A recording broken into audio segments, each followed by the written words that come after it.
آخری جو کتاب ہے 60ویں نمبر پر، وہ ہے تاریخ امت مسلمہ۔ تاریخ امت مسلمہ یہ حضرت مولانا محمد اسماعیل ریحان صاحب دامت برکاتہم کی تصنیف ہے، جس کی 4 جلدیں اب تک طبع ہو چکی ہیں۔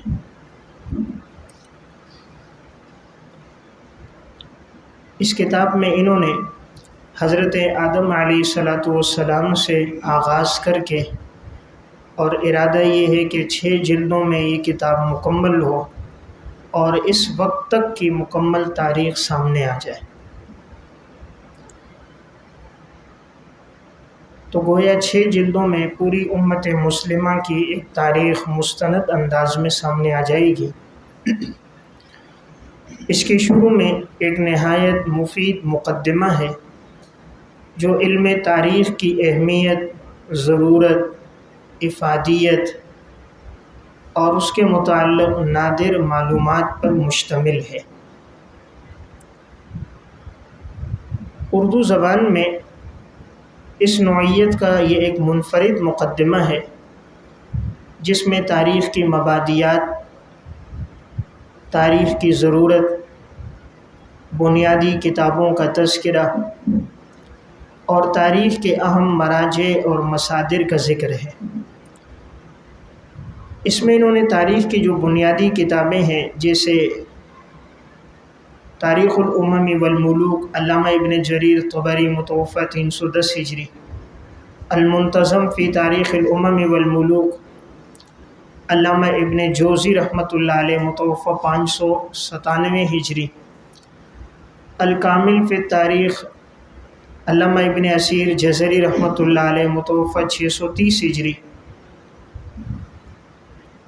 البدایہ والنہایہ حافظ ابن کثیر رحمۃ اللہ علیہ متوفی 774 ہجری، تاریخ ابن خلدون علامہ ابن خلدون رحمۃ اللہ علیہ متوفی 808 ہجری، تاریخ الاسلام امام ذہبی رحمۃ اللہ علیہ متوفی 748 ہجری کا تعارف بھی کرایا ہے۔ تو اس لیے یہ مقدمہ نہایت مفید ہے، اگر ہو سکے تو آپ اسے اپنے مطالعے میں رکھیں۔ ویسے اگر تاریخ کے مقدمے کے بارے میں تفصیلات جاننی ہو کہ علم تاریخ کی اہمیت، ضرورت، افادیت اور اس کے متعلق معلومات کے لیے، تو عربی زبان میں 2 کتابیں میں عرض کر رہا ہوں، اسے بھی آپ اپنے مطالعے میں رکھیں، انشاءاللہ فائدہ ہوگا۔ نمبر 1، علامہ جلال الدین سیوطی رحمہ اللہ متوفی 911 ہجری کی کتاب ہے الشماریخ فی علم التاریخ، الشماریخ فی علم التاریخ۔ اور نمبر 2، علامہ کافی جی رحمۃ اللہ علیہ، ان کی کتاب ہے المختصر فی علم التاریخ، المختصر فی علم التاریخ۔ یہ 2 کتابیں ایسی ہیں کہ جن کے ذریعے آپ کے سامنے علم تاریخ کی اہمیت و ضرورت، اس فن کا آغاز، اس کا ارتقاء اور اس فن پر اہل علم کی خدمات کا تذکرہ آپ کے سامنے آئے گا۔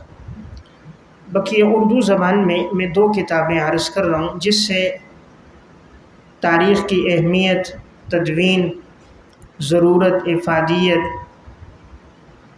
تاریخ اور عیسوی کا تذکرہ، یہ سب معلومات سامنے آئیں گی۔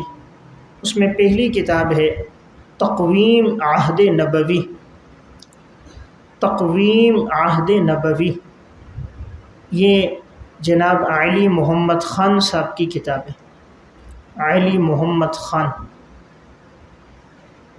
دوسری ہے تقویم تاریخی، تقویم تاریخی حضرت مولانا عبدالقدوس ہاشمی صاحب کی کتاب ہے، حضرت مولانا عبدالقدوس ہاشمی صاحب۔ تو میں عرض کر رہا تھا تاریخ امت مسلمہ کے بارے میں کہ یہ 6 حصوں پر مشتمل ہے، 4 حصے اس کے اب تک طبع ہو چکے ہیں۔ پہلے حصے میں مبادیات تاریخ، حضرات انبیاء علیہ الصلاۃ والسلام کا تذکرہ، پھر نبی اکرم صلی اللہ علیہ وسلم کی سیرت کا تفصیلی تذکرہ، آپ کے دور میں ہونے والی جنگیں، غزوات اور سرایہ کا ذکر، حضرات خلفائے راشدین کی سوانح، ان کے دور میں ہونے والی فتوحات، امہات المومنین اور عشرہ مبشرہ اور دیگر اکابر صحابہ کا تعارف، اس کی پہلی جلد میں ہے۔ اور پھر اس کے بعد آگے انہوں نے خلافت راشدہ کا ذکر کیا، خاص طور پہ مشاجرات صحابہ، جنگ جمل، جنگ صفین، اس طرح حضرت حسن رضی اللہ تعالیٰ عنہ کی خلافت، حضرت امیر معاویہ رضی اللہ تعالیٰ عنہ کی خلافت، عبداللہ ابن زبیر رضی اللہ تعالیٰ عنہ کی خلافت، ان کا تذکرہ بڑی تحقیق کے ساتھ کیا ہے۔ اس کتاب کی ایک اہم خصوصیت یہ ہے کہ اس میں تاریخ کے مواد کو اصل مراجع سے لکھا ہے، یعنی رطب و یابس سے نہیں لکھا، بلکہ اصل مصادر اور اصل مراجع سے لکھا گیا، اور تاریخی باتوں کو محدثین کے اسلوب پہ پرکھا گیا۔ اگر کسی تاریخی بات کی سند میں کوئی راوی ایسا ہے کہ جو کذاب ہے، وضاع ہے، یا ائمہ جرح و تعدیل نے اس پر کلام کیا ہے، تو اس کی وضاحت کی ہے۔ تاریخ میں جو غیر مستند روایات اور واقعات آئے ہیں، خاص طور پہ مشاجرات میں، ان کی وضاحت کی ہے، اور بڑے نپے تلے اور جچے تلے انداز میں صحیح مواد کو پیش کیا۔ حاشیے میں تاریخ پڑھنے والے، حدیث پڑھنے والے رجال، اور اسی طرح طلبہ اکرام کے لیے جا بجا بڑی مفید اور نادر علمی معلومات اور ابحاث ہیں۔ اس میں خلافت بنو امیہ کا تذکرہ بھی ہے، خلافت بنو عباس بھی ہے، پھر ہر دور میں آنے والے نامور علماء اکرام کی مختصر سوانح بھی ہے، کہ جس سے معلوم ہوتا ہے یہ کس دور میں گزرے۔ مسلمان بادشاہوں کا ذکر، ان کے وزراء کا تذکرہ، ان کے زہد و تقوی کے اگر واقعات تھے تو اختصار کے ساتھ اسے بھی لایا۔ اس طرح پھر آگے سقوط بغداد ہے، اندلس کی فتوحات ہیں، سلطنت عثمانیہ ہے، مغلیہ دور حکومت ہے، اس کا تذکرہ بھی آنے والی جلدوں میں ہوگا۔ تو اس اعتبار سے دیکھا جائے تو یہ امت مسلمہ کی ایک بڑی مفید تاریخ ہے، کہ آغاز اسلام سے لے کر اب تک۔ تو چونکہ اس میں اصل مراجع کا اہتمام کیا گیا، اس وجہ سے دیگر کتابوں کی بنسبت اس کی افادیت زیادہ ہے، اور مسلک اہل سنت والجماعت کے مطابق لکھی گئی ہے۔ اس میں افراط و تفریط نہیں ہے،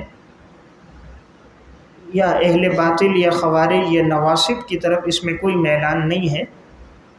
جس طرح کہ ناصبی ایک فتنہ ہے، خارجی ایک فتنہ ہے، روافظ ایک فتنہ ہے، ان سے ہٹ کر اہل سنت کے مسلک کے مطابق تاریخی باتوں کی وضاحت کی گئی۔ ان میں ان کی کوشش رہی اصل مرجع سے لکھا۔ ایک بڑا اہم کام تھا کہ جس کی ضرورت تھی کہ اس پر ایک تحقیقی انداز میں کام ہو۔ نام بھی انہوں نے بہت اچھا رکھا، امت مسلمہ، اس وجہ سے کہ تاریخ اسلام سے یہ غلط فہمی ہوتی ہے کہ اسلام کی تاریخ ہے، حالانکہ بہت سے بادشاہ ایسے گزرے ہیں کہ جن کی زندگیاں شریعت کے مطابق نہیں تھیں، تو لوگ سمجھتے ہیں کہ اسلام کی تاریخ میں یہی لوگ تھے، حالانکہ وہ ان کا اپنا کردار ہے، وہ اسلام کی تعلیمات کے مطابق نہیں تھا۔ تو امت مسلمہ کے لفظ میں ایک وضاحت ہے جس میں سب چیزیں آ جاتی۔ تو اگر کوئی ساتھی ایک کتاب اپنے مطالعے میں رکھنا چاہے تو وہ اسی کتاب کو مطالعے میں رکھ دے، تو انشاءاللہ امید ہے اسے فائدہ ہوگا۔ اور اگر عربی زبان میں پڑھنے کا ذوق ہے سن ہجری کی ترتیب کے ساتھ، تو آپ تاریخ الاسلام امام ذہبی کو اپنے مطالعے میں رکھیں۔ اس سے آپ کے سامنے خاص طور پہ تراجم کا تذکرہ اور راویان حدیث کا ذکر، مشہور اہل علم کی سوانح، ان کی تصانیف، ان کی سن وفات، اس دور کے اہل علم کے حالات اور تاریخ کے مشہور واقعات کا ذکر آئے گا۔ تو عربی زبان میں تاریخ الاسلام للذہبی، اور اگر تاریخی اعتبار سے دیکھا جائے سن ہجری کی ترتیب پر تو البدایہ والنہایہ، جس میں آغاز کائنات سے شروع کر کے اپنے دور تک یہ لے کر آئے ہیں۔ تو تاریخ میں یہ ایک مفید کتاب ہے، اور اگر تسلسل کے ساتھ پڑھنا ہو تاریخی معلومات کو تو تاریخ ابن خلدون، علامہ ابن خلدون کی تاریخ کا یہ کمال ہے کہ ایک تسلسل، ایک ترتیب اور ایک جامعیت کے ساتھ تاریخی مواد کو انہوں نے پیش کیا ہے۔ تو عربی زبان میں تو آدمی ان مراجع کو مطالعے میں رکھے۔ باقی مصادر اصلیہ کا تعارف تو میں نے پہلے کیا تھا کہ تاریخ کے اندر عموماً جو مصادر جن کا ذکر ہے اس میں علامہ ابن جریر طبری کی تاریخ الامم والملوک ہے کہ جو سند کے ساتھ بات لاتے ہیں۔ اس طرح علامہ ابن سعد متوفی 230 ہیں، طبقات الکبریٰ، کہ جو سند کے ساتھ بات لا کے راویان اور رجال کے متعلق مفید اور علمی معلوماتی ابحاث لاتے ہیں۔ تو بہرحال یہ 60 کتابوں کا تذکرہ میں نے عرض کر دیا۔ تو اس میں مفید کتابوں میں عربی زبان میں البدایہ والنہایہ، تاریخ الاسلام للذہبی اور تاریخ ابن خلدون۔ باقی مراجع میں علامہ ابن جریر طبری کی تاریخ الامم والملوک، اسی طرح طبقات ابن سعد اور المنتظم فی تاریخ الامم والملوک۔ باقی اس سلسلے میں ضمناً تراجم کی کتابوں کا ذکر بھی آ گیا۔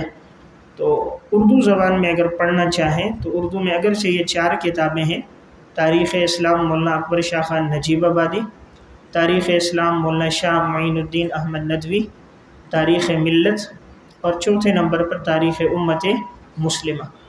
اس ضمن میں اگر آپ ساتھ صحابہ کے حالات، ہر دور میں آنے والے تابعین، علماء، اہل علم کے حالات پڑھیں تو سیر الصحابہ، تو اگر ممکن ہو سیر الصحابہ بھی آپ کے مطالعے میں ہو۔ یہ 9 جلدوں میں مکتبہ دارالاشاعت سے طبع ہے۔ سیر الصحابہ کی پہلی جلد تو خلفائے راشدین کے حالات پر مشتمل ہے، اور پھر آگے کی جو 8 جلدیں ہیں وہ بعد میں آنے والے حضرات صحابہ، سلف اور تابعین اور اہل علم کے تذکرے پر ہیں۔ تو اس کتاب سے آپ کو یہ فائدہ ہوگا کہ صحابہ سے، تابعین سے اور تبع تابعین کے حالات سے آپ کو واقفیت ہو جائے گی۔ سیر الصحابہ۔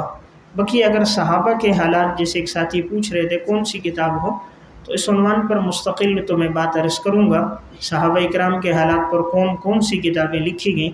لیکن اگر آپ نے واقعات کے اعتبار سے پڑھنا ہے کہ صحابہ کے واقعات، ان کی زندگی کے اخلاص و تقوی اور غزوات میں شرکت، فتوحات کے واقعات، تو اسد الغابہ فی معرفت الصحابہ، علامہ ابن اسیر جزری متوفی 630، یہ اس اعتبار سے مفید ہے کہ اس میں آپ کے سامنے صحابہ کے تفصیلی حالات آئیں گے۔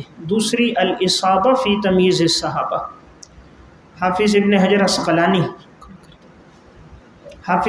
عسقلانی متوفی 852 ہجری، یہ کتاب اس وقت 9 ضخیم جلدوں میں طبع ہے، جس میں صحابہ اکرام کے حالات بھی ہیں، ان سے مروی روایات، آثار بھی ہیں، ان کے زہد و تقوی اور زندگی کے واقعات کا بھی ذکر ہے۔ تیسری اگر کتاب ساتھ رکھنی ہے تو پھر آپ حیات الصحابہ ساتھ رکھیں، حضرت مولانا محمد یوسف کاندیلوی صاحب رحمۃ اللہ علیہ کی حیات الصحابہ، اور ساتھ اردو میں نے عرض کیا سیر الصحابہ۔ تو یہ 4 کتابیں بنیادی ہیں، اور حیات الصحابہ کا بھی اس وقت اردو ترجمہ موجود ہے۔ تو گویا 2 کتابیں عربی میں، 2 اردو میں، اگر آپ کے مطالعے میں رہیں تو انشاءاللہ فائدہ ہوگا۔ صحابہ کے حالات کے حوالے سے جتنی معلومات ہیں وہ ان کتابوں میں یکجا طور پر موجود ہیں۔